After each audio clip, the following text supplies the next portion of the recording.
Welcome to our analysis. Today, we are jumping straight into, well, one of the most compelling contradictions we've seen in the global iGaming space, the Democratic Republic of the Congo. Or DR Congo. It's a market that, if you just look at the raw population numbers, it just screams massive opportunity. It really looks like an open gold rush. Right. But when you apply our data filters, you start to see the serious sinkholes right next to that gold. Exactly. And that's precisely the tension we're here to explore for you today. Now, before we unpack why this is such a challenging market, maybe we should introduce ourselves. Good idea. We are the Gambling Databases Research Team. We're a group dedicated to delivering these kinds of in-depth analyses of the global iGaming landscape. And at each country report, we really dig into the key aspects, local regulations, tax, player experience, operator conditions, all of it. Our goal is to provide a clear, a data-driven understanding of how the industry actually functions within each market and what makes it unique. And the DR Congo is, well, it is certainly unique. We are talking about a nation of over 105 million people, a huge youthful demographic, and they've fully legalized online gambling. Everything. Casinos, sports betting, esports. The whole package. So on one hand, you have massive volume, clear legality, a government that seems committed to structure. But then, when we combine all the factors, compliance, economics, operational risks, our proprietary rating gives the market only a moderate attractiveness score, 6.9 out of 10. How can a market of 105 million people rate so low? That is the mission today. Yeah. Our objective is to really ignore the excitement that comes purely from population size and to help you understand the critical risks that are buried just beneath that surface opportunity. We're going to focus on the central problem, right? Yes. Achieving profitability in what is fundamentally a low-value, high-compliance environment. Okay, let's start with the foundation then, the regulatory framework. For an operator to even consider this market, they need stability, they need clarity. And it seems like DR Congo has signaled its intent with some pretty serious reforms. They have, and this is important. Gambling has actually been permitted and regulated there since 2005. The foundational laws, like Law 15002 from 2015, they sort of set the basis. Okay. But the real significance, the landmark change, came with the 2025 Gambling Reform Bill. The 2025 bill, why was that such a game changer? It was designed to modernize everything. Industry oversight, eliminating any gray areas, and critically, to tighten up tax collection and enforcement. So it was the moment the government said, we want the sophisticated digital industry, but we are going to control it. Precisely. A firm hand. That sounds like a serious commitment to centralized control. Who exactly is doing the controlling? It sounds like there's more than one cook in the kitchen here. There is, and that adds a layer of bureaucratic complexity. You're dealing with a regulatory triad. Yes. First, you have the Ministry of Finance, which handles the money and is the ultimate licensing authority. Second, the National Gaming Commission, which oversees the actual industry operations. And the third? The Telecommunications Regulatory Authority. They audit the technical compliance for all the digital services. Wow. Dealing with 3 different major government bodies just for compliance? That sounds like a full-time job for a massive legal team. It is. And the actual price of admission to satisfy these 3 agencies is high. How high are we talking? Well, all online verticals are legal casino, sports betting, lotteries, esports, all of it. The licenses are unlimited in duration, but they require this rigorous annual renewal. And the initial cost? The application costs are steep. You're looking at between $100,000 and $200,000. So just for the application and vetting process? Just to get vetted. So they are effectively setting up a velvet rope. They only want well-capitalized players. They want to keep out smaller, perhaps less stable operators. Exactly. And I assume the compliance requirements themselves are just as tough. Rigorous. They mandate strict KYC, know your customer, and AML, anti-money laundering protocols. Age verification is required. Players must be 18 or older.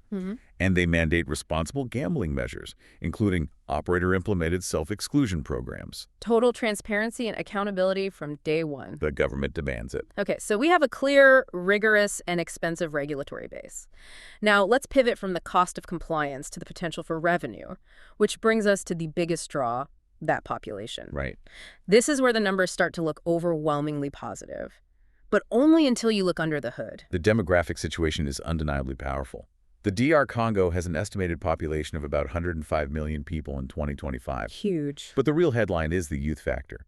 The median age is a staggering 22.2 years old. 22. Yes. And over 55% of the entire population is age 19 or younger. That is just an explosive demographic for any digital product, a massive, young, digitally native population ready to engage. And this population is centralized. Nearly half, 47.8%, are urbanized, concentrated in dense hubs like Kinshasa. Kinshasa alone is what, over 13 million people? Approximately 13.3 million residents, yes. Yeah. So you have a concentrated market of young people who are ready to engage on their mobile devices. That combination of volume, youth, and centralization, that usually guarantees market success. But here's the hard reality check. We have to counter that potential with the extremely low economic indicators. And that's the critical pivot. The GDP per capita stands at only $570 USD. $570. That figure tells you that for the vast majority of people, disposable income is severely constrained. Most people just don't have spare cash for discretionary spending on entertainment. It limits the entire gambling wallet. And this is where we get to what we call the volume trap. What is the single most crucial financial metric that defines the low-value nature of this massive market? It's the ARPU, the estimated average revenue per user. Okay. Our proprietary research shows the annual ARPU in the DR Congo ranges between a meager $15 and $20. Wait, $15 to $20 annually? Annually. That is the figure that makes all the difference when you're evaluating entry. $15 to $20 a year. That is absolutely devastating when you compare it to the high fixed costs we just talked about. It is. If an operator has to spend, say, $700,000 on setup and compliance, they don't just need a few thousand users, they need hundreds of thousands. Precisely. If you assume a highly efficient operation, you might need to acquire and maintain 500,000 active compliant users just to generate enough revenue to cover those fixed costs. And the churn. Think about the churn rate. Exactly. If your user churn rate is even slightly high, say 10% annually, you have to replace 50,000 low-value users just to stand still. It makes the cost of acquisition paramount and the profitability model incredibly fragile. It changes the entire focus from high-value bets to just extreme operational efficiency and retention, which brings us directly to those operational costs and the high barriers that scare everyone away. The costs are designed to make remote operation impossible. First, the mandatory local presence. Meaning what, exactly? Operators must maintain a physical office and employ local staff. Remote-only operations are explicitly illegal.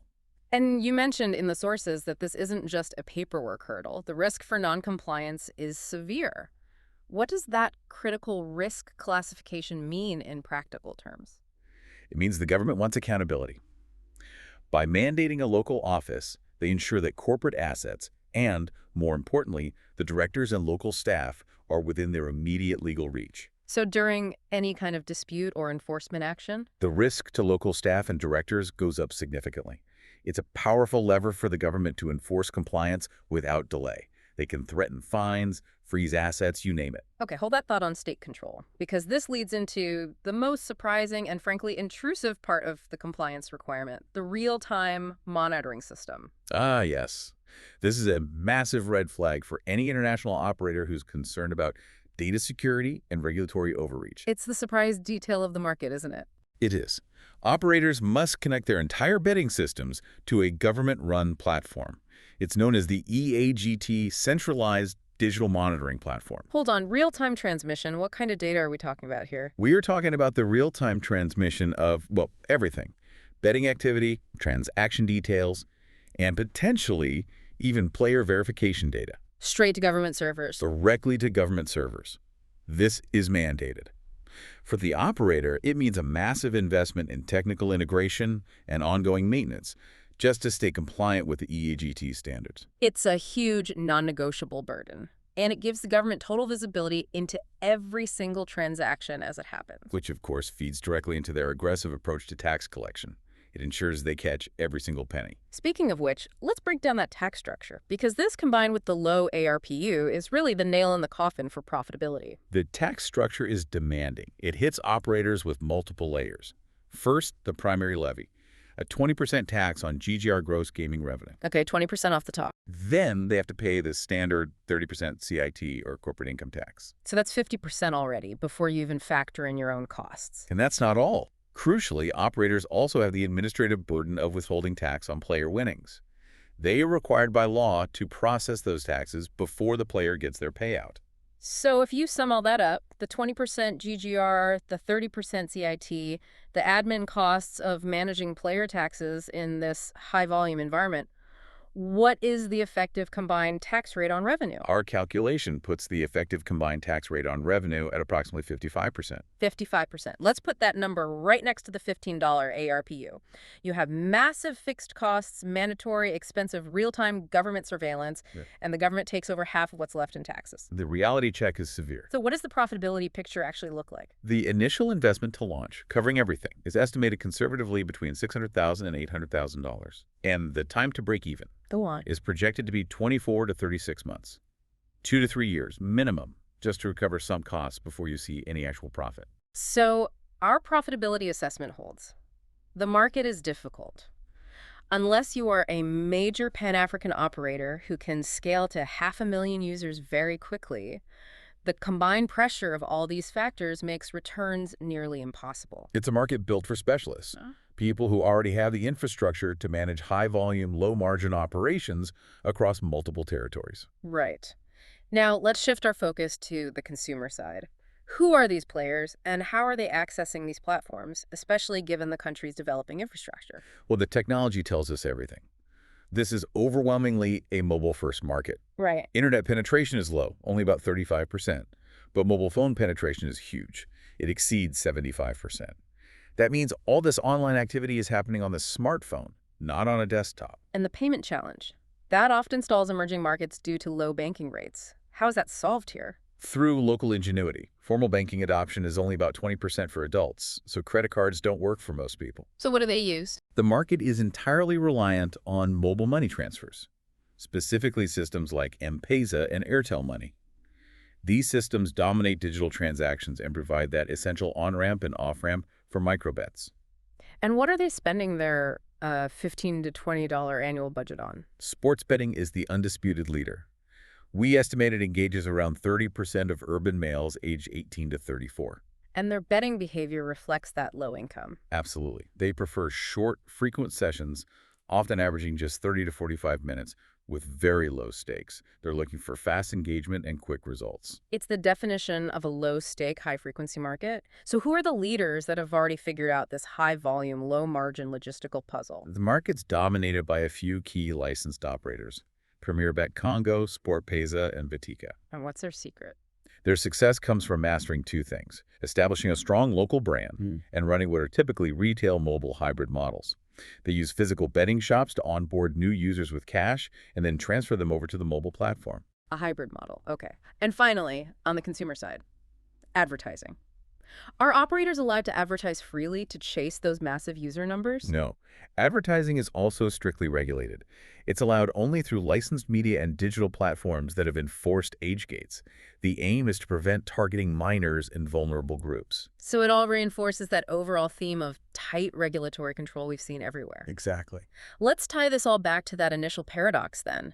The DR Congo market is a textbook example of why volume alone means nothing without economic depth. That's the precise takeaway. It is a market that looks fantastic on a regulatory map. Clear rules, modernized, massive scale. But the low ARPU, the mandatory infrastructure, that intrusive surveillance, and the punishing 55% effective tax rate. It all means this is not a general opportunity. No, it is a niche, specialist market built for scale and efficiency, not for immediate high-margin returns. You have to be prepared to make a massive long-term infrastructure investment just to chase a tiny margin on millions of transactions. It requires operational resilience, not really innovation. And this aggressive government approach, it raises a critical long-term question for the market. Given the high taxes, and especially the mandatory tax on player winnings, which is quite unusual, what impact will this intense state oversight ultimately have on player trust?